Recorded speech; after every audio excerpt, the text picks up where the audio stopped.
Welcome, ladies and gentlemen, to the Elder Scrolls Oblivion Remastered. The original game is potentially older than some of you watching this video, but now it's 2025 and the game is back.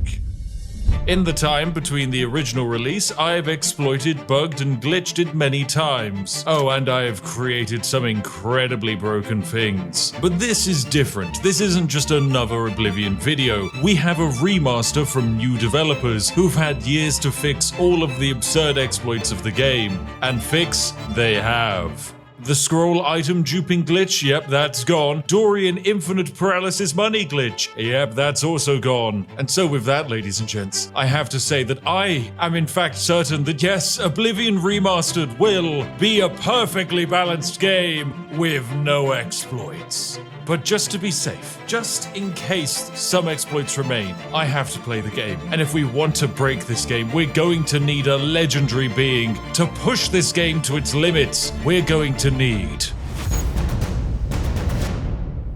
Reanu Keeves. Reanu Keeves is the greatest gaming creation I have ever made. He beats Skyrim with a fork, and is so breathtaking he can physically suck all the air from your lungs. Today, however, I want to create an imperceivable god that cannot be stopped by anything. So get comfortable, grab yourself a cup of tea, and let's dive into this video. Right, and so I have created our hero, the wonderful Reanu Keeves. Of course, when any character is ported into the Oblivion Remastered engine, they do end up with a slight uncanny valley about them. That said, he is much nicer to look at than the first character I made on my test playthrough. Gods give me strength. Gods give me strength too, Emperor Lurio Septim. So yes, the plotline is the same as the previous game. Mr. Emperor here is unfortunately going to be ambushed in the sewers and murdered. However, in the remastered version, we're able to do something about this. Yeah, that's right, you're used to the Emperor dying in the tutorial with no way to save him or get anything from him. But today, we're going to do something different. For the first time in Oblivion history, we're going to change the timeline. Just stay out of our way. So yes, away we go. Off into the dungeons. Now you'll notice I just got my first level, that's in acrobatics. That's because just like the previous Oblivion, all you have to do in order to level up your stats is repeatedly do an action. For acrobatics, you jump over and over again. For sneaking, you of course stealth near enemies. For fortifying, you'll say destruction magic. Yeah, you've got to cast some fireballs. Oh look, the assassins are here. Quick, hit them with fireballs and look, a bit of destruction experience. You know, I'm gonna actually ascend my power level. Oh yeah, now we're getting ready. Look at the wrinkly body. So yes, we've been left completely by ourselves, abandoned by the Emperor, and expected to somehow survive. If we take a look at our character, we're level 1, we have really bad stats. When it comes to our skills, yeah, they're all really quite bad as well. The one advantage we do have is that we're playing as a Breton, and for those of you unaware of the lore, Bretons are basically half elf, half humans, and as a result, they're very gifted when it comes to magicka. Thanks to the humanity in them, they also have strong resistance to magic. Being able to resist 50% of magic is hilariously strong. But of course, as I said, our stats are very low, and I want to turn Reanu Keeves into a god, and that means he needs to get better. And in order to get better, we need to level up. In order to level up, we need to improve our skills. And remember, we improve by doing, like jumping for acrobatics. And as fun as it would be to just jump on this spot for the next half an hour, I think I can probably do something else. Now many of you might remember this next section, for there's a couple of rats here that you get to fight. But most interestingly, there's a very unique thing. These rats are scared of this zombie, an even more powerful enemy. And entertainingly, in order to showcase just how scary they are, the developers decided to do something interesting. They took the aggro off of the rats. You see, this rat here was apparently so scared of the zombie, they no longer perceive us, the player, as a threat. This creates a little bit of an interesting predicament. Because the rats are technically classed as hostile, but they won't attack us, this means we're in combat. So yes, what we can do is actually level up our sneak. Simply by walking around here left and right, we're able to improve our sneak stat. This exploit existed in the first Oblivion game, and it was incredibly overpowered, but the developers here have also been very nice, because they've granted us with the auto move key. If you're on PC, simply press Q, and then run into this wall. You're technically moving, and consequently you're technically leveling up your sneak stat. So I'm gonna go leave my PC, go make myself a nice cup of tea, and when we come back, Reanu Keeves here will have leveled up his sneak quite a bit. Right, and so after a lot of time has passed, we have managed to level up our sneak. And all I've done is literally smash my head into a brick wall next to 2 scared rats. We've now managed to achieve a sneak rating of 100. So yeah, we are now a master stealth man. We make less noise, we deal extra damage, but now at master it means that our sneak attacks ignore an opponent's armor. That's pretty snazzy. Anyway, these rats, they've served their purpose, but unfortunately, they must die. Rest in peace, Rattos. Thank you for your service. You know, I should try my sneak attacks out. Let me grab this bow and arrow. Right, I've now become Skyrim Stealth Archer Reanu Keeves. Let's go. Yeet! Sneak attack. It's a one-hit kill. Oh, there's a goblin. Right, let's get him. Yeet! Okay, even though I've shot him, he still can't fully aggro onto me. That's just how good my sneak skill is. That is the power of playing with stealth. You can become an unstoppable shadow that no one's able to defeat. And now into the final room. We've got a goblin right here, so we're just gonna get him with another sneak attack. Waltz around this corner. My goodness. Yes! Stealth archery is back! Sneak attack. Oh, yes! And we've got a wizard over there. Sneak attack. Followed by another sneak attack. Oh, yes. Todd, you've done it again. You've made another stealth archer game. Alright, so now we're just in time to hop back into the Imperial sewers and say hello to our good friend, the Emperor. Alright, here we are. Hello! They cannot understand why I trust you. Anyway, now we get to pick our star sign. I think some of these have been changed since the original. For example, the Lord sign now gives you increased armor rating and magic resistance, which is pretty good. And that's actually what we're going to go with today, which stacking on top of our existing 50 gives us 65% less damage from all magical sources. We've almost reached the point where we can say we no longer believe in magic. Okay, now coming up to this section here is when we can do something ever so slightly cheesy. Basically, what happens here is we try and escape that way, we can't do it, and then we go into this room where the Emperor is going to be assassinated by an evil assassin who comes through this doorway here, and the Emperor standing here is going to get murdered. However, we're going to do something a little bit different. We're going to stand here and defend the Emperor and guard him with my life. There we go. And then what's going to happen here is a large amount of assassins will be fighting over there in that doorway. And you see, from the comfort of this window, I'm able to attack these assassins. And the interesting thing is, these assassins are just going to keep spawning in. Because I'm sat in front of the door, the scripted assassination scene can't trigger. And because the Emperor is still alive, these enemies will keep on spawning over and over again. So there we go, that's another wave of assassins have been murdered. A new wave will then run on in, and I can sit here in this doorway repeatedly shooting them. I mean, when you're in first person, you actually can't aim around this corner, but in third person, we can bend the arrows around the wall. Now this is perfectly balanced gameplay, and exactly the way the developers intended it to be played. Alright, well I am starting to run out of arrows, so I think I might take this opportunity to call an end to this exploit. A marksman stat of 18 is pretty decent, so yep, let's have a little chat with the Emperor. I can go no further. You can go no further. Okay, thank you, Emperor. Anyway, the assassin is going to just walk through me and then murder the Emperor, and oh no! Emperor Oriel Septim is dead. How could you? Talos, save us. Talos, save us indeed. Right, and now we get to decide our class. Of course, we'll go for a custom class, one which focuses on magic. We're going to favor the attributes of luck and personality, because who doesn't like a little bit of extra riz? Next up, we need to choose our major skills. These skills receive a plus 20 level bonus and increase much faster. Alright, and here we go. We've completed our class build. It should be perfectly balanced. Now it needs a new name. It's going to be Cheese Lord. Yes, create the Cheese Lord class.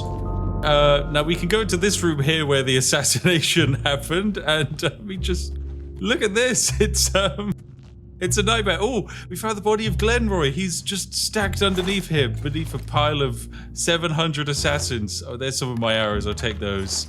Yeah, this is magical. Some of the bodies are starting to even despawn. Huzzah, and we arrive into the sewers as the Cheese Lord class, ready to level up in many regards, and with some new magic under our control. Because we have some skill in conjuration, we can summon a skeleton. I mean, look, there's a goblin over there. Wabam! Let's bring in a skeleton to fight for us. Go, Skelly boy, go! Yeah, he killed the rat. Come on, fight the goblin. Fight the goblin. Where are you going? Skelly boy, you're meant to be defending me. Do your job, Skelly boy. Oh, there's a second goblin. Good job, skeleton. Well done! And so here we have it, the end of the tutorial. We have now escaped the sewers. We do so with a skeleton companion. We did so with a skeleton companion, but we leave significantly more powerful than when we arrived. So, let's go break this game.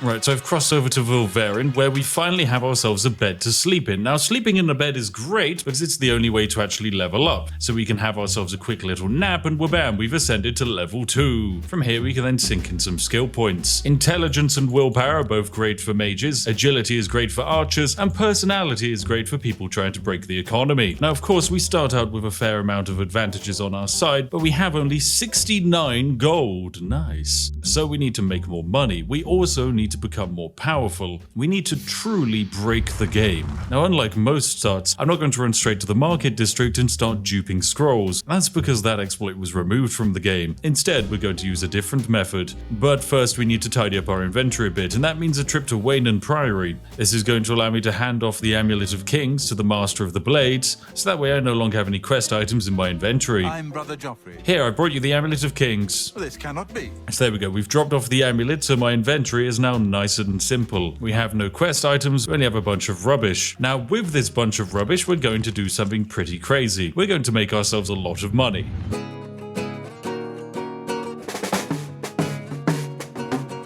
Now what we're going to do is use these two lovely barrels here to commit a little bit of hyperinflation. You don't have to use barrels, but these two bad boys are perfectly positioned next to each other to allow me to do something pretty crazy. What we're going to do is drop basically every single item we have inside of our inventory, bar 2 inside of this barrel here.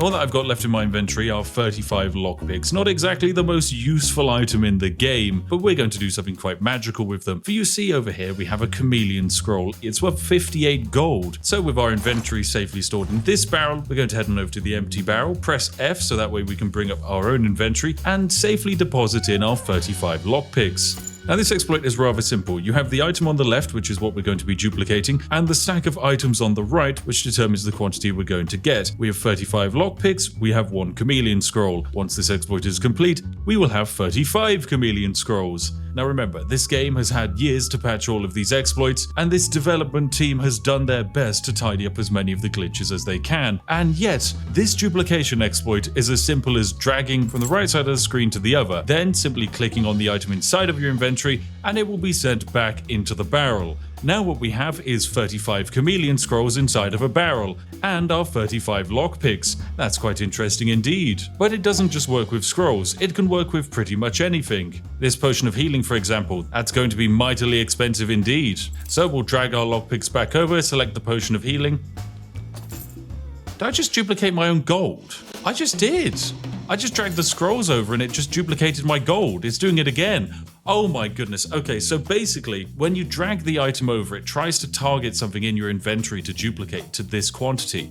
In our case, by dragging the chameleon scroll over and clicking continue, instead of targeting the lockpicks in our inventory, it's targeting our gold. So we get 35 gold spawned out of thin air. Ladies and gentlemen, it is 2025 and Oblivion has just been granted its first gold glitch and the game just crashed. Praise be to you, Todd. You've done it again.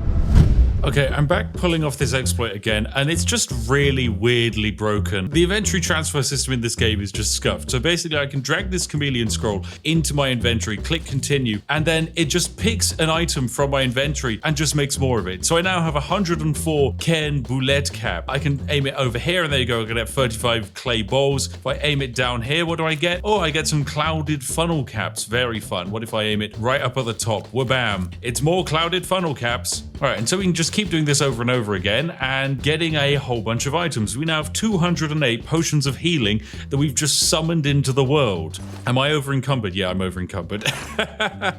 Yeah, we need to store some of these away, but quite a lot of them are going to get sold off here for money. This is going to be the first time where I actually need to buy myself a house, because by storing items here, they can despawn over time. So yeah, let me just quickly scoliosis strut my way over to the shop.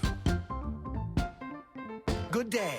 Perfect. We're going to go over to Aurelenway here, and we're going to sell her some of our potions because we don't need all of them. And we can even do a little bit of haggling. So how about we do a little bit of basic haggling, and bam. How would you like 15 of my potions? Oh, that's more gold than you actually have. Sell 4 potions for 236 gold.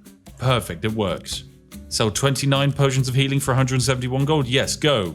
Perfect. We now have 2,000 gold, and we'll do it again. Now, although traders technically have infinite gold, they do have a limit per interaction, so we have to sell bit by bit. Don't ask why this is the case, just accept Todd's superior game design. And each time we're doing this, we're actually gaining some mercantile skills as well. Alright, now that this person absolutely loves me, I think I'm going to be able to up my haggling game. There we go. Let's get up to 80% of the item's value. Let's sell some of these potions. Here we go. 760 gold. Give it to me. Yes, there we go. Big money making now.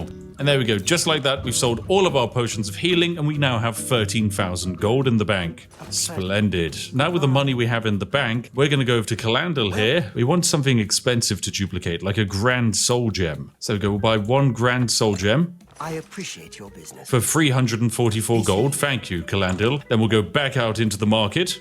And we'll get to duping this bad boy. Let's go.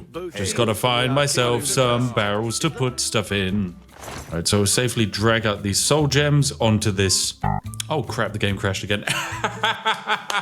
Todd! Right, so I'm back, and I spent a long old time duplicating and selling soul gems. So now we have a lot of gold, but not only that, we've also managed to max out our mercantile skill just from repeatedly selling items. So now we get the best possible prices wherever we shop. Don't ask how repeatedly trading with only one person is making Reanu Keeves the greatest merchant mind in the universe. You don't want the answer. So there we go, we've done it. We now have more money than we'll ever rationally need. However, we do still have a few limitations. Namely, we don't actually have a place to live, which is quite a predicament indeed. Because if we had a place to live, then we'd have a place to store all of our rubbish. So it's time for us to make a very treacherous journey. This might be the most perilous adventure Reanu Keeves has faced. That's right, we're going to an estate agent's. All I have available right now is a hovel on the waterfront. Well, I just happen to have 2,000 gold, so I'd love that house. You may want to spruce it up a bit with some furnishings. And there we go, we've bought ourselves a hovel. And then if we go find Sergius to speak to, we can spruce it up a little bit. You won't find better prices in all Tamriel. I would like a dining area, thank you. I would like a kitchen area, thank you. I would like a sitting area, thank you. Like a storage area, I would like wall hangings, yay!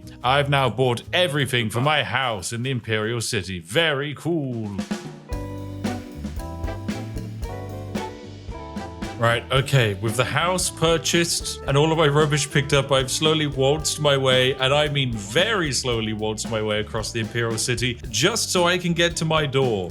Because now I can finally offload my massively large quantity of duplicated items into these boxes without fear of having it all stolen. Here we go. Look, a chest. Perfect. Please take all of my rubbish. Unsurprisingly, I don't need 104 Bulletti caps or a broom or 35 clay bowls. I mean, they're actually not worth anything. They're so useless. Why am I carrying it? All right, and there we go. With everything dropped off, oh my goodness, I can move at normal speeds again. Oh, Reanu, it's wonderful. And look, we actually have ourselves a home, and we can sit by the fire, and we I forget how derpy you look, but you're beautiful. So the next logical step is to sleep and level up, and then I want to improve another one of my stats. To be specific, the security perk. It's a very useful skill to level up, because being able to unlock certain areas can make solving quests very easy indeed. And considering we're the stealthiest being in the universe, I feel like we should have that skill. So I'm going to rest on up a bit. Then I can level up to level 4 and take a few points into speed and agility. Fantastic, we're doing great.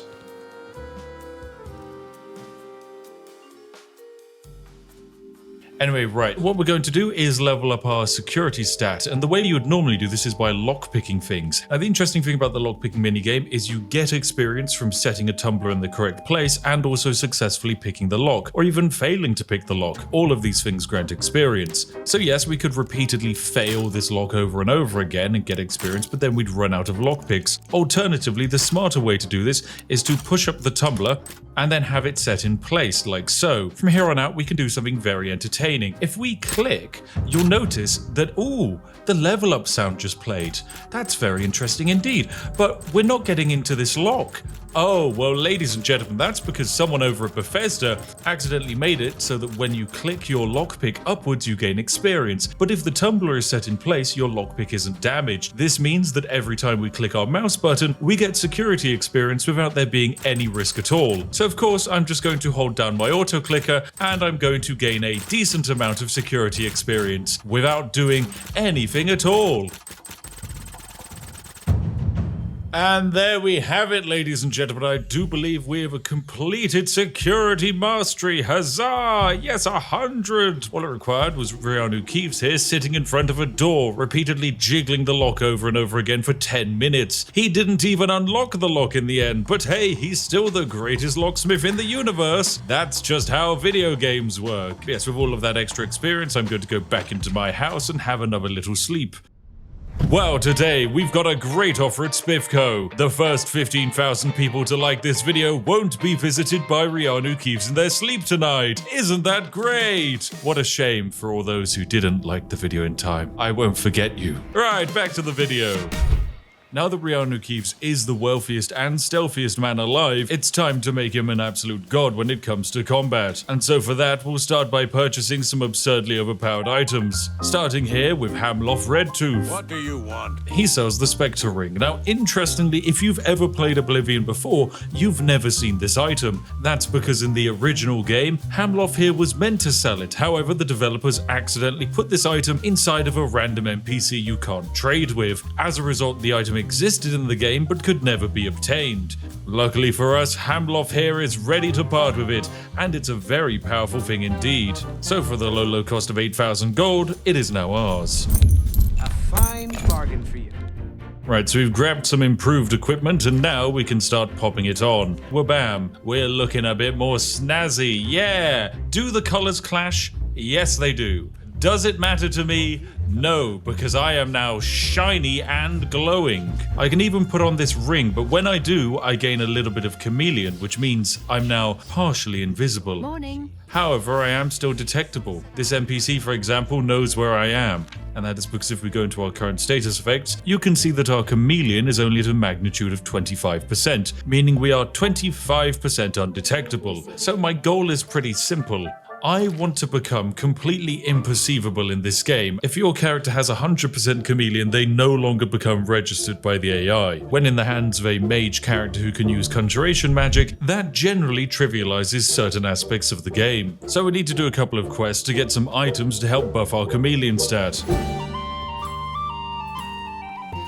Oh my goodness, look, we've traveled and my head has come back into rendering distance, but my body hasn't. Oh dear, the chameleon spell works in mysterious ways. Oh dear, we're gonna have to take off this ring. I can't take it seriously with half my body missing, but my head still appearing. I took it off, but the effect is still remaining. Oh dear, is this another bug in the game? Is it a perfectly balanced video game as always? Right, here's our new staff that basically just hits an enemy with every possible effect. It's the classic 1-2-3 punch. Is that a bandit on the road there? Yeah, I can see some kind of bandit. Look at him. Hello there, you a highwayman or are you just a random passing individual? Oh my goodness, yeah, you are a bandit. Okay, right. Staff. Okay, I get the feeling that this staff is pretty powerful indeed. Yeah, this staff is just good. You just waltz up to an enemy, click, and it dies. It's like the Oblivion equivalent of running around with a gun. And I guess, also like a gun, we need to occasionally reload it, but with soul gems, not bullets. Anyway, here is Meridia's Shrine just up this hill. Wabam, hello, it is nice to see you, God. Well, one of the many gods. And we should be able to get ourselves a quest line. These abominations. Not Meridia. Okay, and the voice line just cuts off. Hidden behind a door. Okay, great work, Todd. Right, so the Daedra here has told me that there's a cult of necromancers nearby that she wants me to defeat, and in doing so, she will reward me with a prize. So yes, that is exactly what we're going to do. Right, so here we are at the Howling Cave, the site of those evil, dastardly necromancers. Let's go murder them. So into the dungeon we go. We should have some lovely evil necromancers in here. Oh, actually, even more dangerous. It's a mud crab. Oh, and here we go. We start seeing the undead. We've got a skeleton guardian. Oh, you've got a lot of health. Right, hit you with a zappy stick. How about you? Have you got health? Good stuff. And And then off down in this direction. Yes, do we have more enemies? No, this is a... Oh, it is a hidden doorway. Lovely. All right, down into the lower galleries we go to face the Necromancers. Oh, yep, that looks like a Necromancer to me. Right, Zappy.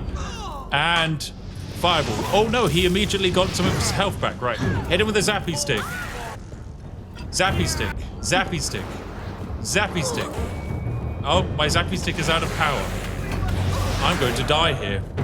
This went rather poorly, didn't it? Yes, that's our first death. Right, well, let's do this again, but instead with more power on the Zappy stick. Right, Zappy stick, Zappy stick, Zappy stick, Zappy stick. And then we can leave this environment. There we go. We leave the room.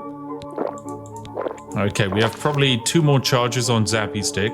So we come back into the room, and then, yep, we can see the Necromancers now waltzing off because they feel that they've dealt with me. Nice. So they won't notice me if I just sneak on in like a little lunatic. Ooh, Black Soul Gem. Perfect. Now I just need to find one of the Necromancers, blow them up. Where are you? Oh my goodness, I can hear someone. Hello. Zap the Necromancer. Just repeatedly zap the Necromancers. Right, there we go. Staff of Storms. It works. Keep hitting the Necromancers. There we go. Zap and zap. I got you. You didn't even have time to heal. There should be like 1 Necromancer left somewhere over here. Right. Zap. Zap. Zap. Zap. Here we go. Yeah. Yeah, this is it. Oh, this is it. Zap. Big zapping. Yeah, let's see you do anything. And so that we can now make our way out of the dungeon as a glorious hero. And by hero, I mean I murdered all of these people. Really good. Fantastic. So we make our way back to the shrine and we can tell our god the good news. Hello there, Meridia.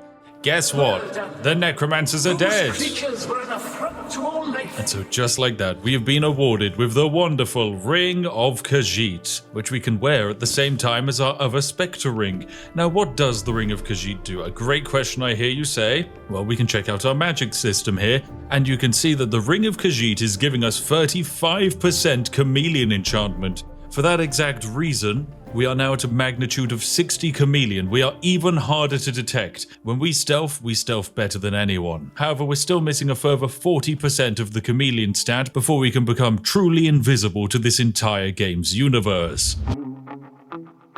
Alright, welcome back, ladies and gentlemen. We're going to be making our way to Kvatch, because in order to get the next bits of chameleon armor we need, we're going to need to get ourselves a sigil stone. They can only be retrieved by entering into a gate of oblivion. So it's up the mountain we go, up the mountain we go. I've got a bunch of resistances and I'm ready to fight some scamps.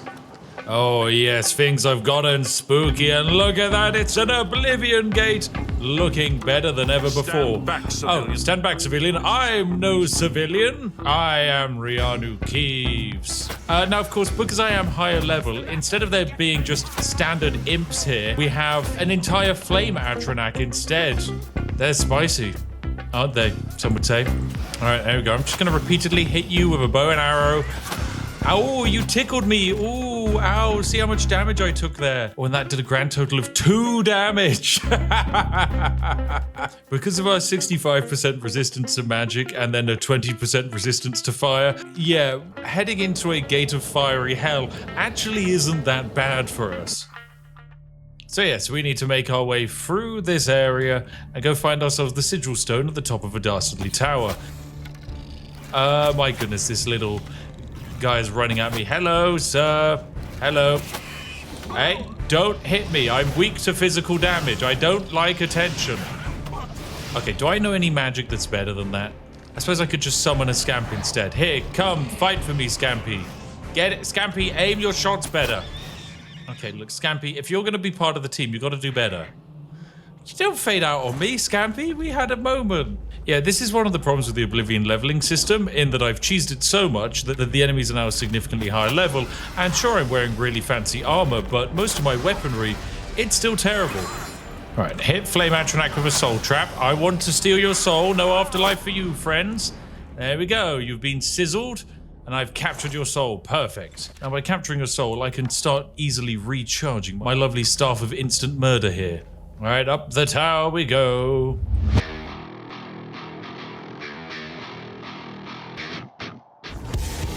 Let me hit you with a soul trap and then a murder. Goodness, this stick is very good, isn't it?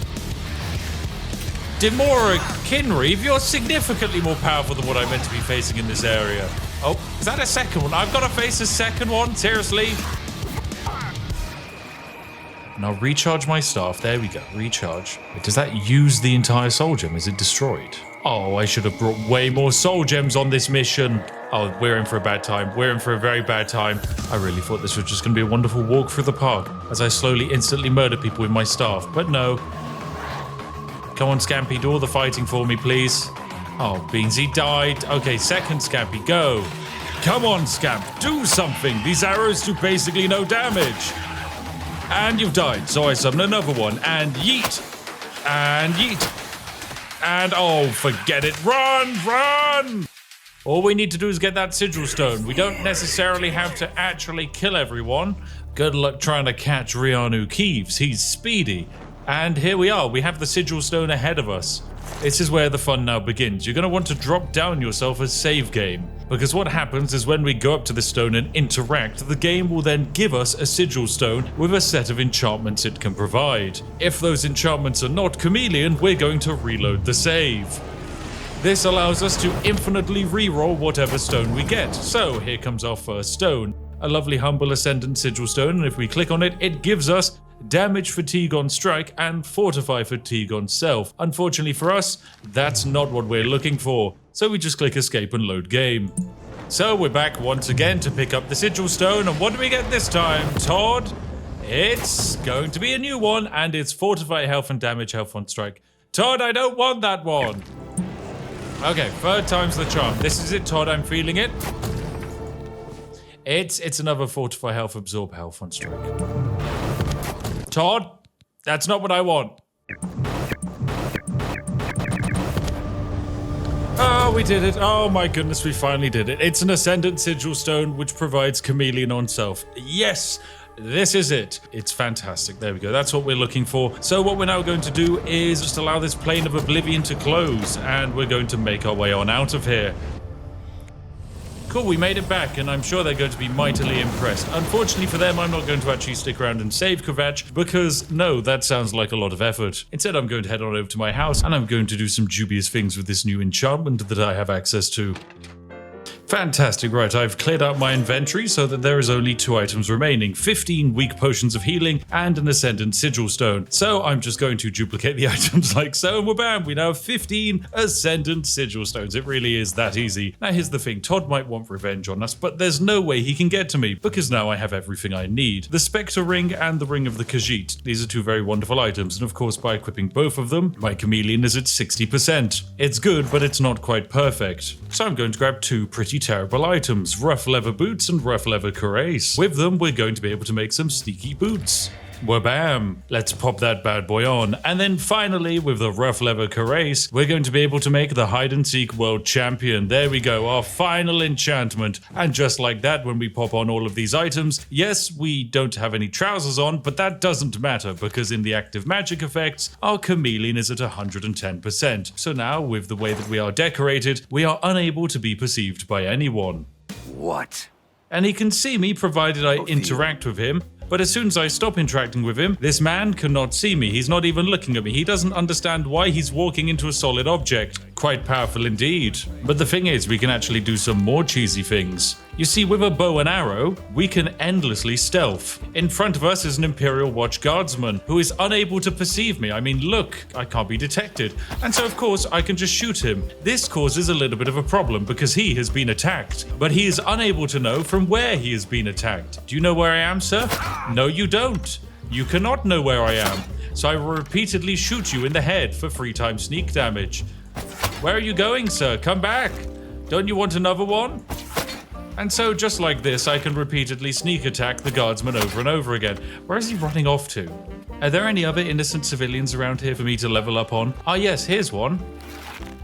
Yeet. Come back, sir, please.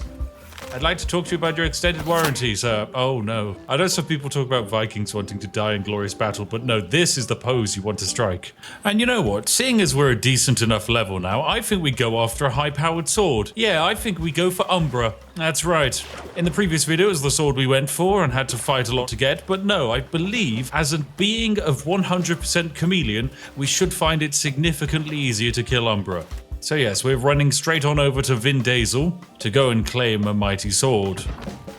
Yes? Yes, hello, nice to see you. Now, unfortunately for Umbra's current wielder, I can shoot her in the head, and she's now in combat, but she doesn't know where the combat is coming from, so she must run away in a direction. Where are you going, Umbra? Come on, there we go, that's more like it. Calm down. Calm down, Umbra. Where are you going, Umbra? Come back. Come back, Umbra, please. Umbra, stop retreating. This is highly awkward if you run away. So, this is going to take a bit of time, and it is rather cheesy, but I will eventually kill Umbra. So it's time for just repeated sneak attacks of Umbra in the corner here, I think. It's not the most effective way of fighting, but Umbra can't react, so this is what we're going to be doing. Where are you? Where am I indeed, Umbra? Where could the arrows possibly be coming from? Look, in the mid-2000s, this was riveting gameplay, okay? Yes, finally! It happened, oh my goodness, finally. We did it! We defeated Umbra! That was indeed one of the fights I've ever done. I think we fired over 50 arrows into Umbra's body, all so that we could get our hands on this sword, the Sword of Umbra. We could do some gauntlets, I guess, and some greaves. There we go. So we now have trousers. We're significantly better dressed. So yes, we have a brand new swanky sword and we are an imperceivable god. Oh look, there's a piggy over here. Okay, Mr. Piggy, you can't see me and consequently, huzzah, sneak attack. Oh, you lived. Ah, you lived. 3 hits. Guess piggies are a little bit stronger than I previously anticipated.